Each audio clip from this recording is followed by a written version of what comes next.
We'll call the meeting to order. Good evening, everyone. We'll start with roll call. Benson. Here. Hurley. Here. Hoffman. Present. Minor. Here. Mosier. Here. Weber. Here. Johnson. Here. City Manager Brown. Here. City Attorney Denner. Here. Next on the agenda is public appearances. Is there anyone who would like to speak with the commission about something not on the agenda for this study session? Seeing no public members in our audience, we'll move on to the comprehensive plan status implementation update. And at this point, I will turn it over to city staff. Okay, Jake, Dave Mingo, Community and Economic Development Director, and Jake reminded me before we started that I should probably explain a little bit about what was in your Dropbox as opposed to what's on the screen. What was in your Dropbox is the 100-plus point implementation schedule. The black text on the left is what was in the original plan. And as you move to the right, the progress column and the notes are what we discovered in our evaluation last year with the Planning Commission, where we're at as far as each one of those individual items.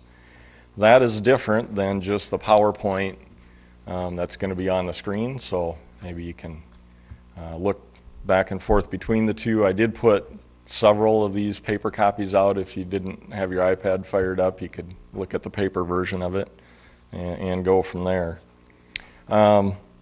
So in 2003, we produced our last major citywide comprehensive plan. And one important part of every comprehensive plan is the plan implementation chapter.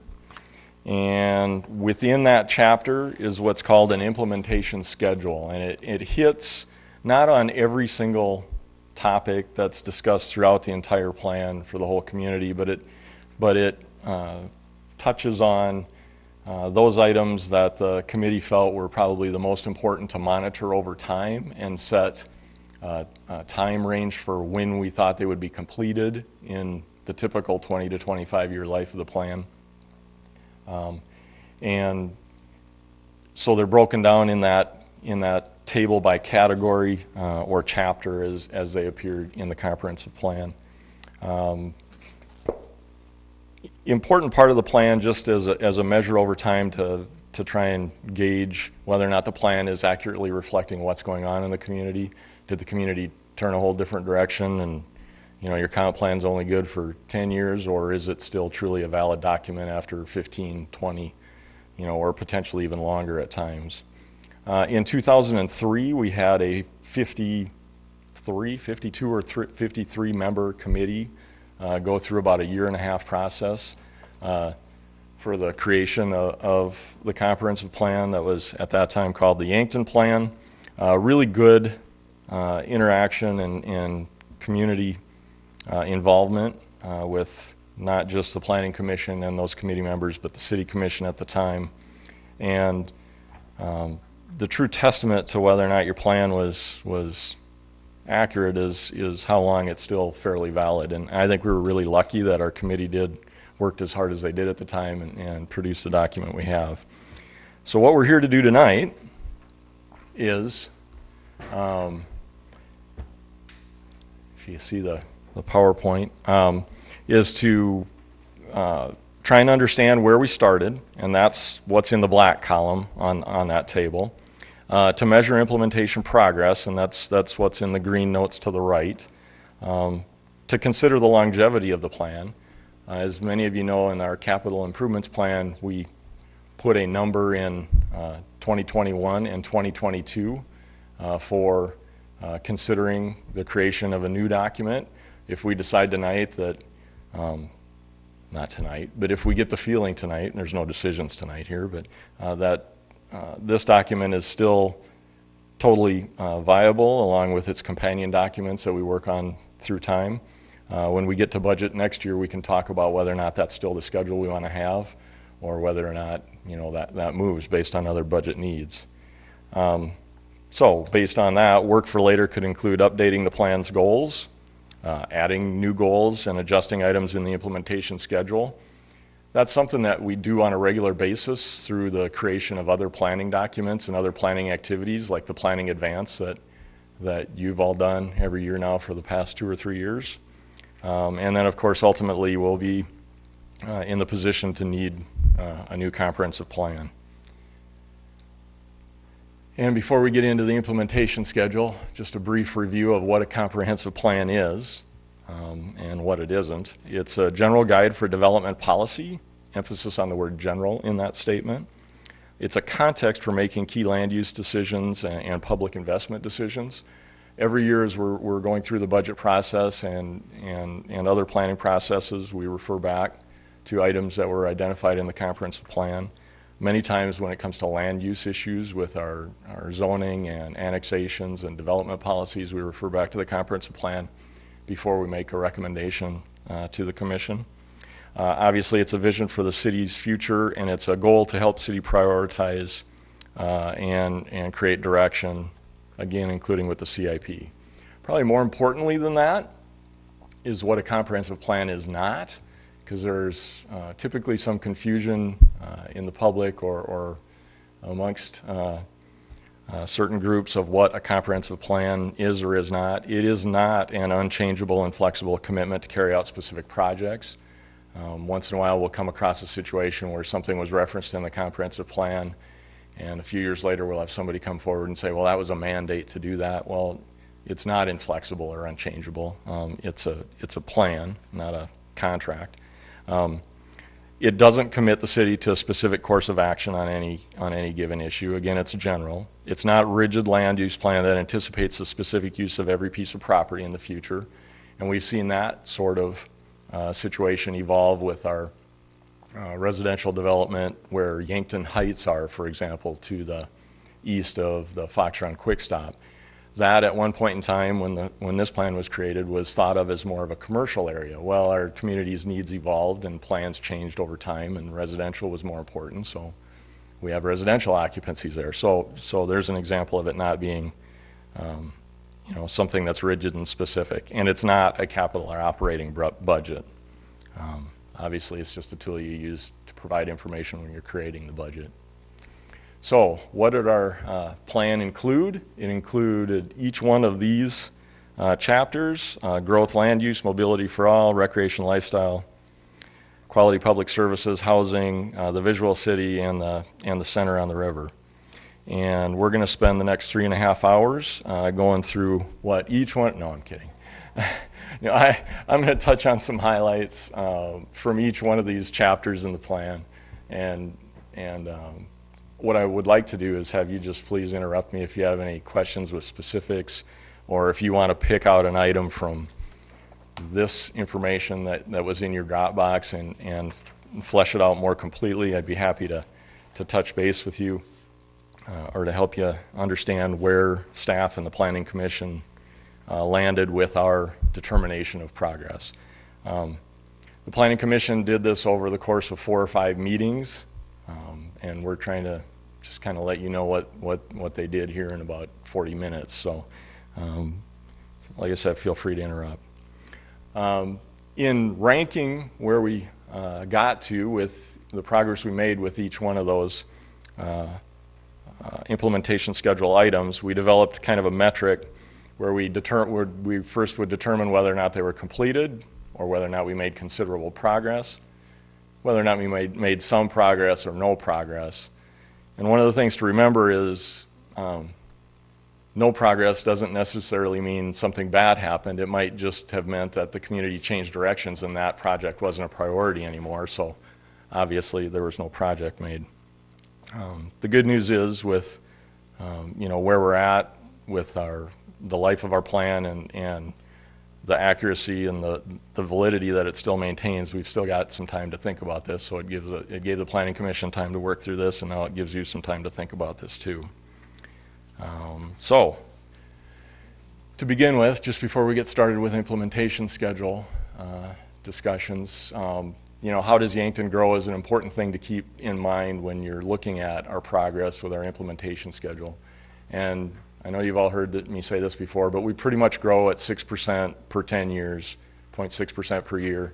And we have done that historically since about 1910. There's a lot of advantages to that. There's, some people that might say the disadvantages is we're not growing faster. But typically when you see communities spike growth, those are the communities that also have dramatic changes at other times in their economic, lifespan also. So our persons per household number is decreasing in Yankton like it is pretty much everywhere around this part of the country. But our number of households that we're constructing is more than offsetting, the reduction in persons per household. So for example, we're going from 2.3 to 2.1 persons per household. That's a fairly significant statistical change, but when you're adding, households at a higher rate and vacancy rates are the same, it still means we're growing in population. Growth and land use, just a couple of things that were important that came out of our schedule in those areas were to designate growth areas as a part of that plan. We made considerable progress with that, not just west of town, but on the north side of town with residential-ish proposals or potential for residential development. On the east side of town with industrial development, we made a lot of progress also. The second point that I'd like to touch base on is encouraging adequate commercial growth to respond to potential market needs. And wow, have we learned a lot over the last 15 years, even more so in the last 4 or 5 years as far as what potential market factors might be in determining what we need for commercial property. And that number's decreasing on an annual basis almost anymore now. I would say we can plan for lower portion of necessary commercial acres needed per person than we would have maybe 5 or 10 years ago. Provide enough land to accommodate a population of approximately 15,500 people. We were projecting that by 2020 we'd be over 15,000, so then you always round it up to the next 500 when you're trying to project land needs for the community. We've completed that, as you'll see in a few minutes with our annexation map. Develop links that connect parks and other neighborhoods to major community and activity centers. We've come a long way with that, with active transportation planning and park development throughout the community. Here's our annexation map where we've gotten since the adoption of the plan from 2003 to 2019. We've annexed 570 acres. A lot of people are surprised that number is as large as it is. I guess when you're here living it every day, you don't really realize how many acres we're annexing over time, especially when we don't do involuntary annexations. In South Dakota, as you know, those are very difficult, so we work with developers for voluntary annexations in development potential areas. Or also we end up with either the city or Yankton Area Progressive Growth in the chain of title on some development ready property, and that helps us through the annexation process. In 2003 we had projected a need for about 340 acres by 2020, and we've already exceeded that here in 2019, so we're doing good. One thing you got to remember though is even though we've exceeded the number of acres we were planning on annexing, it's always still smarter as much as possible and as much as the market will allow to work on infill, because infill opportunities are typically cheaper from an infrastructure standpoint. So if we have some underdeveloped or undeveloped property that's already got infrastructure next to it, obviously we want to do what we can with public-private partnerships to try and influence development in those areas. And the Planning Commission had that discussion at length with discussing specific areas with everything down to projects like the West Side Estates where the Circle C mobile home park was and things like that. We got into a lot deeper detailed discussions. Another chapter was mobility for all, and that means transportation. 5 years before this plan was written, that chapter would have just been called transportation and focused mostly on streets. At this point in time, we were starting to really acknowledge what it meant to have other corridors and other opportunities available for people with varying abilities as far as mobility is concerned. So what were we planning on at the time? And the first thing there is something that we've had some progress on, because we can say we've improved Bill Baggs Road and have set alignment for a small extension up to Whiting Drive, but we haven't made much progress on our northeast truck relief route. And in actuality, although the plan still maintains that corridor, so if there's development pressures in that area, it's not very likely that that route's going to occur anytime in the near future, as was planned when this document was created, for a couple of reasons. The state went into preservation mode, so they're not participating at as high of a level on state highway construction projects like they would have maybe in the early 2000s.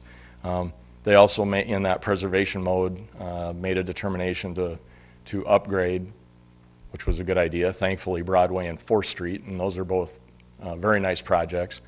But with those projects also came an upgrade in the level of service that they're able to provide, which also sort of plays against our argument if we were to have one for a relief route. So we've got an increased level of service on our main corridors because of the projects that were wonderful and we loved them, but also that's a point against an argument for creating an additional state piece of infrastructure.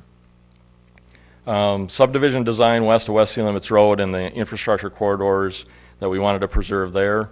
Obviously, every time we review a plat, we're trying to always think about the extension of the street grid and take that into consideration and make sure that we have those preserved. Community-wide directional graphics system, that would include motorist, trail, and bike route information. We did that pretty much. We made considerable progress on that. That's all the signs you see around town that were installed about 12 or 15 years ago that show people where the amenities are. I put this picture in just to show you an example of another thing that was a big focus over the last 10 or 15 years, and that was a part of our ADA transition plan, which is not totally completed, but we can say it's substantially complete. You may remember that almost every intersection had sidewalks walking up to a curb, and you'd step off a curb every time you wanted to cross the street. When you go around town now, it's difficult to find locations that are like that, so there was a huge component of the plan that was implemented, just making sure that we have that ADA transition plan implemented. Excuse me. Recreational lifestyle. We've made a lot of investment in recreational amenities, and one of the major points or places of investment has been in our trail corridor systems, connecting parks and improving the greenway along Marne Creek, which is, as you know, is our flood hazard mitigation project. Trying to place or coordinate the location of where we need those recreation activities so that people in neighborhoods have access to them. The geographic recreational needs of the growing population has been important, and we've worked through those issues with the creation of neighborhood parks and links to those neighborhood parks, so we've made considerable progress there. And the West City Limits Road Trail was specifically identified, and we're almost done with a major section of that as of this year. Things like before, what it looked like north of 15th Street along the trail corridor, there was no bridge underpass, to now after we have trail connections in those areas are examples of what we've got done.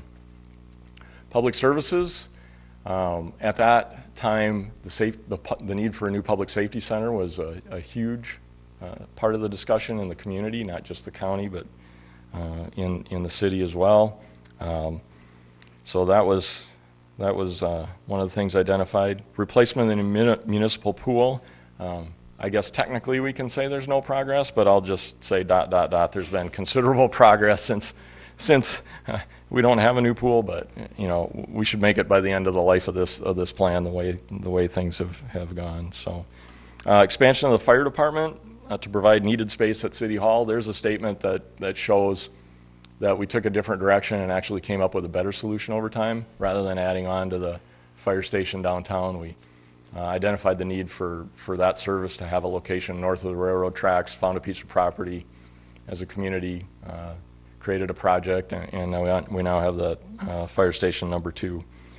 So we'll call that complete too. Public Workshop and the Parks Department took different directions rather than combining with the opportunity that came available when the school administration building and bus barn was available. Went a different way. Replace the main runway. That's done. As a matter of fact, now we're talking about replacing the crosswind runway next year, so lots of progress there. And then, of course, the water treatment plant was identified, and that was a huge item that we were concerned about long term at the time, and we're reaching completion on that. Can you remind me, will we decommission Plant 1 this like September, October, or will it be in the spring? Does anyone in the room know? I think it'll be closer to the new year because we'll come online with our new plant this fall, and we'll want to certainly make sure we work out all the bugs and everything's running properly before we decide we're ready to decommission. So what I'll be doing is visiting with Kyle and have him probably, start working with Ross and some other staff on putting together an RFP, but not releasing that until we feel confident that we can say goodbye to the old plant. So housing is another area that it's pretty easy to just actually review statistics specifically. We actually had a implementation schedule point that said create housing partnerships organized to develop affordable housing. Well, that came to fruition with the city YEPG and the development partners on Westbrook Estates, and other instances where we were involved in housing development projects, like on Cole Drive, which was property that was purchased when we acquired the land for the fire station, and then we did an RFP and made that available for private housing development also. So considerable progress there. Independent living residential developments for seniors. You got to remember that the comprehensive plan isn't only talking about what the city should be doing, it's talking about what the community goals should be. So Vera Majestic Bluffs to me means a lot as far as making our way towards serving those needs. Also Walnut Village and other independent living centers like Pine Lane. So since 2003, we've added over 1,000, probably closer to 1,100 housing units within the corporate limits of the city of Yankton. And you start thinking about that, and 2.1 people per housing unit, you can do the math on the population. I'm not going to say we have 2,000 more people in town since 2010 because some of this was pre-2010. It was 2003. But if you go back to our 2000 hard count and add 2,000, that's probably going to be a little strong, but it's not going to be too far out. I always get a little nervous when I get calls from our media friends asking what I think about the latest census estimate that just came out. Was like in 2015. I think a census estimate came out that said we had grown 62 people since 2010. Well, we all know that wasn't the case. It was way more than that, but you got to realize those estimates, they apply regional modifiers.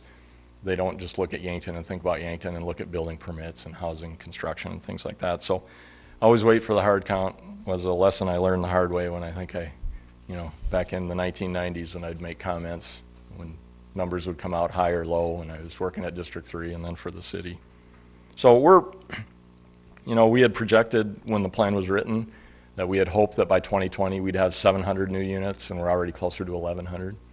So things are good. That doesn't mean that we've fulfilled our wildest dreams, because maybe 2,000 new housing units might have been our wildest dream, but at that time we were trying to predict what a strong, healthy economy based on our history would have predicted. Yankton Heights and Vera Majestic Bluffs are examples. I just threw a couple pictures in there of projects that have come along. So at the time the plan was created, much like now, there was a lot of discussion about the visual city and the aesthetics of what Yankton was. I mean, many of you remember Marne Creek having a bunch of Detroit riprap is what we called it affectionately, the car bodies instead of aggregate, and no trails, and so there was a substantial amount of the community, if you close your eyes and think 20 years back, that looked a lot different than it does now. So a big emphasis at the time was, hey, we need to really work on the aesthetics of our community as we can. And as recently as in the last year or two, we've, and I'm not just talking downtown here, just community-wide, we've got projects like the East Highway 50 project done, which created a substantial amount of green space corridor on both sides of the road, which are going to be readily evident to the newcomer to the community. A few years ago, we did something which was administrative but extremely important, and that was the amendment of our sign ordinance, which changed the landscape going down Broadway dramatically. If you can remember what it looked like with all the whip banners and air puppets and streamers and other things that were along Broadway, it looks a lot different now than it did in a good way. The Parks Department kind of started, and a lot of private property owners have carried on with a lot of plantings and beautification projects in that respect. Early in the life of the plan, there were some just as big or important types of things that affected our visual impact. Some of you remember what Jensen scrap metal looked like downtown. Some of you remember where Kentucky Fried Chicken and the cement plant used to be downtown. Think about those spaces now as compared to what they were then. We didn't have entryway features back then. Those were an idea that came through this process, so a lot of progress there. A center on the river. That is the downtown specific chapter, and that was an add-on to the comprehensive plan that communities usually don't have. And since that chapter was added on, we've also kind of updated that through our Design South Dakota process a couple of years ago. And we've also done a separate one for the Mead neighborhood concept. It would be a chapter specific to a certain geographical area in the community. Development of a stronger downtown organizational structure, Onward Yankton and the Meridian District, obviously, that's the sort of thing that was referring to. Increased housing opportunities downtown. We've made some progress. My hope is, and my belief is strongly, that without people living downtown, you're not going to have as successful of a downtown, so hopefully we can keep working towards initiatives and policies that will promote that. And continue the city's program of incremental streetscape improvements. We did all of 3rd Street about 10 or 12 years ago now from Broadway East, and this year the shining example is the Walnut Street corridor. So trying to lay that infrastructure to make the private sector feel more confident in their investments in the area. If you don't have a good street in front of a piece of property, who's going to want to invest in that property to start a business or work on anything there? The facade program also, another perfect example of something that from a budget perspective may be a very small ticket item for the community, but from a public perspective, how many private funds that leverages, the amount of private investment that leverages is huge. So Stern Oil turned into the lawn. Again, trying to be in the Meridian Bridge conversion also happened in this time. Trying to be a catalyst for private investment, I think, is the role the city best plays in that arena. An example of a before-after picture on a facade project that, if we had a number of our buildings downtown that look like the one on the left end up like the one on the right, we're making good progress. So I want to leave time for questions and other comments, so I'm not going to go into too much detail on individual items, but so what the Planning Commission determined is that our plan was still generally valid, but it was important to recognize that things like your planning advance and doing neighborhood plans, and even through our CIP process every year, is an important part of not directly but indirectly updating the comprehensive plan. Need to monitor to make sure that we don't go sideways on some big ticket item, and of course we do that on a regular basis. The life of the plan seems to have been extended by a few larger projects that were very positive, and the Walnut Street project, the Design South Dakota process, and the planning advance that you guys do, again, are examples of being able to extend the plan. So we have, like I said, we have that tentatively in the CIP for 21-22. And I would hope that the next plan that we get through, be it then or a year or two thereafter, is accurate and successful as this one has been. And with that, I'd be happy to try and answer any questions, or we can go into detail on any of these things you want to.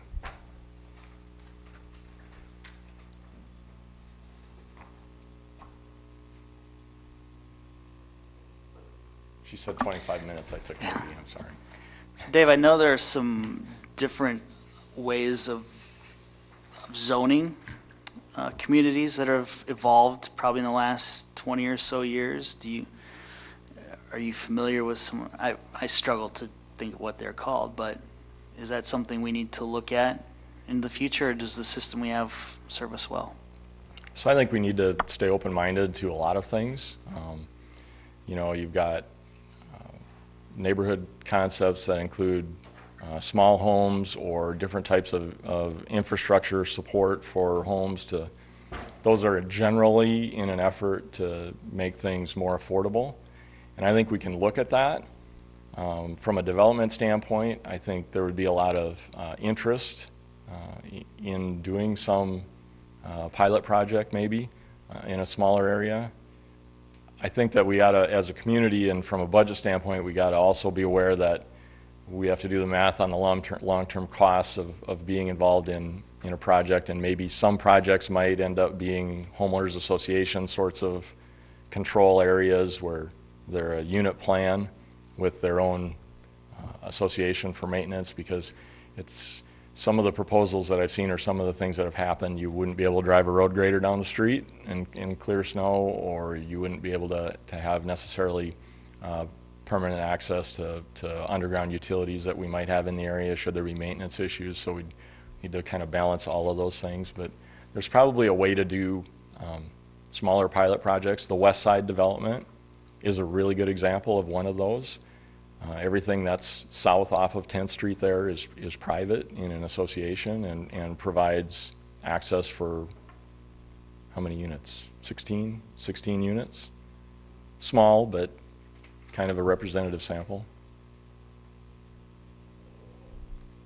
Mixed use developments downtown is kind of is already that. And the Mead neighborhood concept kind of included that, where you have residential mixed in with certain types of commercial development. Obviously not like Broadway commercial development, but certain types of experience-based development that fit well with residential occupancies. And as you communicated with the Planning Commission about this, you said that they agreed that this plan still has some life in it. Were there other things that they brought up that were highlights for you? I think I kind of included the main highlights from their discussion here. You know, we got a little bit deeper into some other thoughts about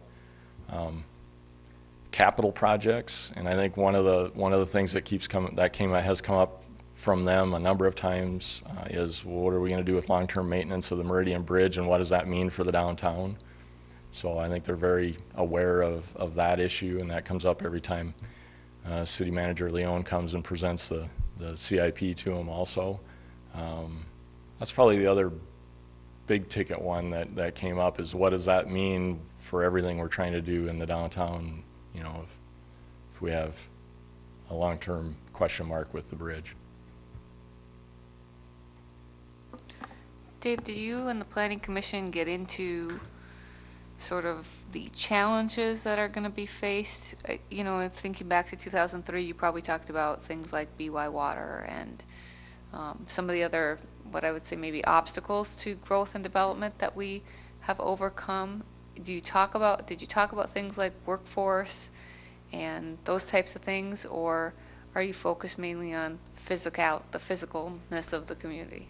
You know, we did talk about the utility service areas and the BY Water situation, and are happy that, you know, we made progress in that light over the last few years. We didn't probably talk about socioeconomic issues as much as I would like to see the next plan talk about. You know, the whole workforce development chapter, I think is gonna, well, it's gonna be a chapter probably. You know, when we're talking about recruitment in this document, we're talking a lot about business recruitment. I think in the next document, when we're talking about recruitment, we're gonna be talking about recruiting people, and the business is gonna follow or be retained as a result of recruiting people. Didn't really answer your question, but That's okay. they didn't get into the socials. No. So, I was curious about that. The other thing that you kind of touch on maybe, but I don't think you give as much credit to, and some of the commissioners, I think, were on the commission at the time when the city decided that it was the right time to hire a zoning code enforcement person. I know we're always going to have code violations, and it's ongoing, and we could use 3 more people just like Brad, but I think that's made a huge visual difference in the community. I think if you had some before and afters, people would be surprised. that's a really good point. That's so close to me, I overlooked it. But that's an excellent point. You know, the difference is night and day. It's kind of strange. I suppose it's a little bit like policing, though. When you look at a list of code enforcement actions we're taking and you compare it to 10 years ago, and our list wasn't near that big, well, things are a lot worse now because our list is this long, and 10 years ago it was only this long. Well, no, it's because we have somebody, well, multiple buddies now devoted to working on that, which the net result is the community looks a lot better, but our list is a lot longer too, so, yeah. Yeah, I mean, when I go, the sign ordinance is another big visual. When you go into community, you can tell, have they paid attention to their sign ordinance, and do they have a code enforcement, strong code enforcement? And you can tell without stopping in City Hall. And our community looks a lot different than some communities across the state because we've paid that attention. And I think people balked at that at the beginning. It was a big struggle. It was a definite struggle. But we all And were we really going to gain anything by it? No, we all seem to know what's on special and on sale, and we were able to know what to get at the gas stations. And You don't need a sky puppet to tell you. no, but we are going to get one for Al one of these days. He loves them. Just for the corner of his office. Dave, as you talk about workforce development, does this plan also take into account, Amy brought up a good point, the potential for what may be needed within the city unit as far as jobs if these things develop? I don't know if I understood your question. As far as jobs? I guess when you're talking, we talked workforce development for the city as a whole, and she kind of asked if it included that, but then she said, sometimes coming out of this are jobs that weren't maybe thought about in the city, having to enforce kind of what we want to do moving Oh, I hear forward. you. Does that include, sometimes do talks that include, this is a great idea, but moving forward, then we're going to need to hire 2 or 3 Right. more people? The planning commission never got to that level. That's going to be something we definitely need to think about, though, as far as city administration and the commission, as hopefully we continue to grow at or above the pace we are at this point. Those would all be good problems, but things we got to really be aware of as we're moving forward. That's a great point. So with all the changes in retail and housing and everything going forward, is there any discussion, we'll go, housing, for instance, how everybody, the big deal is the tiny homes, the green homes. We got the tiny home development within the county, which doesn't look like it would pass for city code. As far as Actually, they could come close. But is there, because I'm sure there's got to be some kind of adjustment or some kind of thing within the code system or allowing something like that to be built in town that's different than what we have, or is it pretty much like a universal that can be applied to it? I think we have opportunities for pocket neighborhoods with unit plans that allow things like that. Yeah, we're going to have to meet certain minimum building codes because we've adopted the IBC, but many of those units do that or can do that. I'm just looking at kind of, some spacing issues and that kind of stuff. So I think we have every opportunity to think about those sorts of things. The big decision on our part or on your part is going to be more of the application of the subdivision ordinance than it is the zoning ordinance, because the zoning ordinance and the plans we can kind of mold with unit plan, unique examples that we can create in unit plans. But when you get to the subdivision ordinance and you're actually providing infrastructure to those areas, that's where it gets more complicated, and people might have to realize, much like the example you used, they're not only just buying what they're going to buy, they're paying a monthly amount to be in that place. That's probably the situation you're going to have, as opposed to somebody living on James Place that's paying taxes. They're not paying a monthly homeowners association fee, because we can still drive a snowplow down that, and we're going to take care of the street in front of it. Where when you get in those more unique pocket neighborhood concepts, there's going to be some things that don't fit our services that we provide. So we'll just have to work through that with the developer and come up with, obviously they're going to have to work through having a contractor take care of a lot of that. But there's opportunity for that. Some of you have heard me when I've kind of gone all over the place, off into left field with my wild ideas. I don't usually say them when I'm sitting over at that table, but but I've got some ideas. Dave, great report. I mean, I think back of the code enforcement, one example, and the sign ordinance, and I wish we had a video we could show even 8 years ago. That would have been good. Because it seemed like advertising at that time was blowing in the wind. Now it's neatly mounted. It's kind of but incredible. I know there was a lot of people hollering about that, but I think we've made great progress.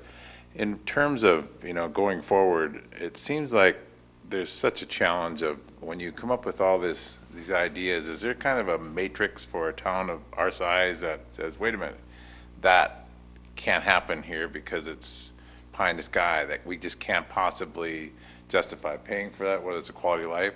And you look at projects, whether or not they're going to be repaid, if it's infrastructure. I mean, it's kind of vague, but it's like you wonder where, what is that project if we're missing, and what can we afford? Do you calculate that in when you look forward? So yeah, what you're talking about is impact analysis, Yeah. and as a part of developing the plan, and you talk about the number of acres that we predict we'll need. All of that is included in an impact analysis discussion also, because if you have this many people and people take up this much space and that generates this much in taxable sales and property taxes, then are we going to be able to maintain this much new infrastructure? Yeah, those fiscal impacts are discussed as a part of the development of the plan. One of the other things that I think is really important, and I'm a planner at heart. That's where my education is, and I'm jealous of the people that get to write documents like this. And I was in my previous position, I got to write a number of comprehensive plans, but they were written for a different purpose at that point in time. They were written to support SDCO when it came to land use regulation. So I didn't get to have as much fun or be quite as creative as we can now when we're in a situation like we are in the city of Yankton. And in that case, I think that outside perspective, as much as I hate to say it, is really important to help what you're talking about, what has worked in other communities and who's got access to that level of detail, and having that outside perspective come in and assist us through a process, I think actually makes our staff and as commissioners, you more valuable and have more input in the plan if there's somebody from the outside accumulating that information and packaging it, and also including other perspectives, success stories, and realization of failures that have occurred elsewhere, rather than us having to figure that all out ourselves. I think a couple other areas that you didn't mention, because you can't mention them all, but when I start thinking about these things and feel really good, and you should feel really good about too, I think, and we should as the community, when you think about like the Circle C development and that process that we went through, and what a visual impact that made and a difference that made to our community, and had some other impacts as well. North Douglas Street, that was kind of one of those we had a harder time turning a corner on, but we turned a corner there.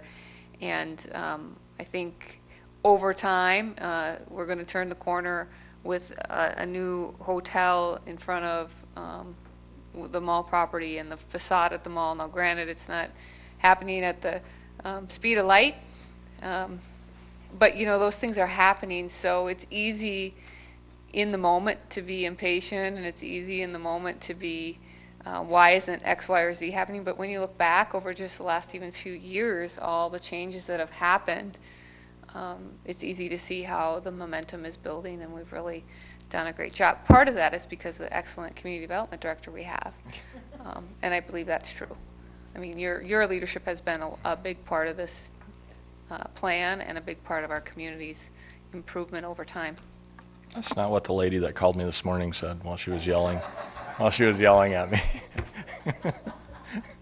Well, she actually called for John, but he was available. Oh, yeah. I think we got a lot of work to do, but I think we can also take a minute and be proud of everything that we have done too. So Dave, I think I kind of heard the longer we put off the comprehensive planning process, the longer you might stick around because you want to be a part of it. But fresh ideas are always important too. On a serious note, though, what does the planning process look like? How long will it take? What would you see as being the components of that? So they're kind of a la carte anymore, and I think that this was new and innovative and wonderful when we conceived of it with our consultant at the time. I think there's chapter titles in this plan that we will want to recreate. I think there's some that we won't. If everything went awesome and you just went right through all the public process and you had 50% of your consultant's undivided attention, you could probably get through a plan in 6 to 8 months. I would not recommend that. We're not in an emergency situation here, and you don't want to drag it on too long, but there's some advantages in letting people come and go through the process. Like I said, we had a 50-plus member committee working on this, which included some city commissioners, the entire planning commission, park board members, and community people from all walks of life, including high school students and everything else, that we shepherded through about 16 or 18 months. That might have been a few months too long, but I think that process is important. I think the key is to come in and have staff work with a selected consultant to lay the foundation. Where are we today? And then from there, you present that as compared to your previous planning documents. You present that in detail, and then you begin to build through work sessions and public participation opportunities. Where do we want to go tomorrow? That process is still totally valid now as it was then. I just think there'd be a few different things that we'd emphasize, and we'd probably pick and choose a few a la carte extra chapters to add, workforce development being one of them. A year to 14, 15 months. I think we put it in the budget over 2 years, just kind of thinking that. The ones I used to write back when I was just doing the zoning ordinance compliance related things, Dwayne can attest to this too, you'd almost write a comp plan in a couple days at times for very small communities, because the only thing that changed was the numbers, and a lot of the numbers were even the same from one small community to the other. I wrote Mitchell's plan back in '89. That one took, I wrote it alone in like 3 months, but it was doing something totally different than what we want to plan to do now. Different world, different expectations. Are there any more questions for Dave?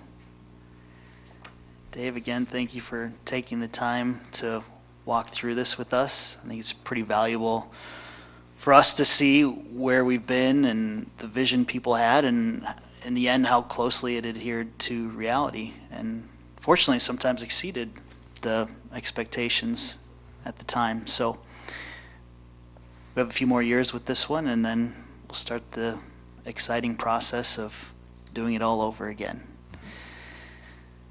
With that, if there are no further questions, we will adjourn until our regular meeting at 7 o'clock. Can I get a motion? To adjourn. All right, we have a motion and a second. All those in favor say aye. Aye. Is anyone opposed? We are adjourned.